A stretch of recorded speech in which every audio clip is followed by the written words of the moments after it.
سلام بر دلانگیزان دانستنی روز. امروز اومدم یه چند تا از خوششانس ترین بشرهای دنیا رو معرفی کنم بهتون که حالشو ببرید. وقتی که تو سال 2012 عکسای یک زندانی به اسم کارلوس رودریگز منتشر شد، همه از دیدن چهرهش تعجب کردن. قسمت بزرگی از استخوان جمجمه‌اش برداشته شد و بعداً مشخص شد که اون وقتی 14 ساله بود و داشته در حالت غیر عادی ماشین سواری می‌کرده، تصادف میکنه و دکترها برای نجات جونش مجبور میشن قسمتی از جمجمه‌ش رو بردارن تا به مغزش فشار نیاد. تو سال 2009 دختر 14 ساله یمنی وقتی که داشت با هواپیما مسافرت می‌کرد، هواپیماشون دچار سانحه میشد تو آب‌های اقیانوس هند سقوط میکنه. این دختر بچه آسیب‌های شدیدی می‌بینه، اما بعد از 9 ساعت که روی آب بود، قایق‌های نجات پیداش میکنن و اونو به بیمارستان میرسونن. به جز اون بقیه مسافرین هواپیما متاسفانه زنده نموندن.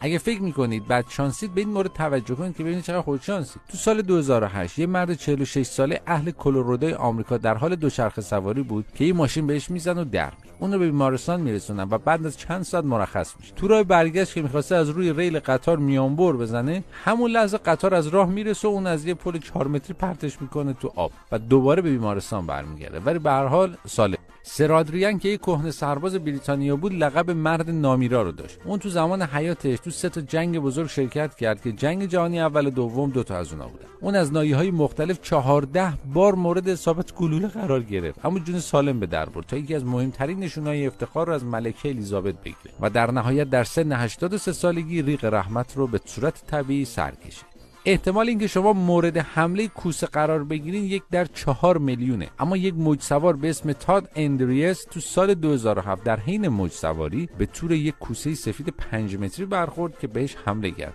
تاد روی تخته موج سواریش خوابید و اونو محکم بغل کرد و کوسه هم داشت سعی می‌کرد که اونو دونیم کنه، اما یهو دسته‌ای از دلفینا رسیدن و تاد رو از مرگ حتمی نجات دادن. تاد بعد از 6 هفته ریکاوری توبه نکرد و دوباره به موج سواری برگشت. خب اینم از اینا. اگه دوست داشتین لاک یادتون نره و بگید که کدوم یکی از همه عجیب تر بود. و تا یه ویدیو دیگه دانستنی روز، خداحافظ. پیج دانستنی روز رو فالو کنید.